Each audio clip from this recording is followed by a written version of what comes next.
চুপচাপ বসে আছে, কেউ মাথায় হাত দিয়ে শুধু তাকিয়ে আছে শূন্যে। আবার কেউ এখনো বিশ্বাসই করতে পারছেন না সকালে যে মানুষটি গিয়েছিল কাজে সে আর কখনো ফিরবে না। তারা এখন অপেক্ষায় আছে প্রিয়জনদের মরদেহের জন্য, আর সেই অপেক্ষার পেছনে আছে একটি ভয়াবহ বিস্ফোরণ যা মুহূর্তে ছিন্ন ভিন্ন করে দিয়েছে অনেকগুলো পরিবারের ভবিষ্যৎ।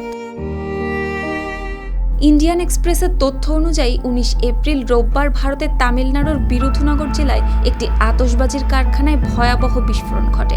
এতে মুহূর্তের মধ্যেই আগুন ছড়িয়ে পড়ে পুরো কারখানা জুড়ে। এই ঘটনায় প্রথমে 20 জনের মৃত্যুর খবর এলেও এখন পর্যন্ত 25 জনের মৃত্যুর খবর নিশ্চিত করা গেছে। তবে সবচেয়ে ভয়াবহ তথ্য হলো প্রথম বিস্ফোরণের পর উদ্ধার কাজ শুরু হতেই ঘটে আরেকটি বিস্ফোরণ।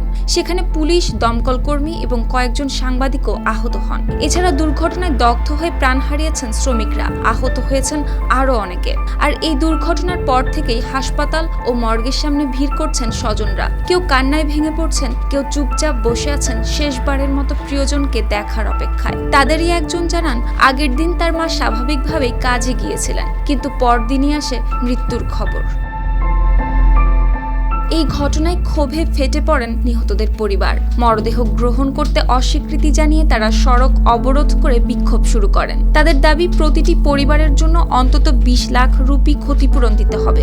এদিকে নিহতদের পরিবারের জন্য আরো বেশি ক্ষতিপূরণ ও কঠোর নিরাপত্তা ব্যবস্থার দাবি উঠেছে বিভিন্ন রাজনৈতিক মহল থেকে।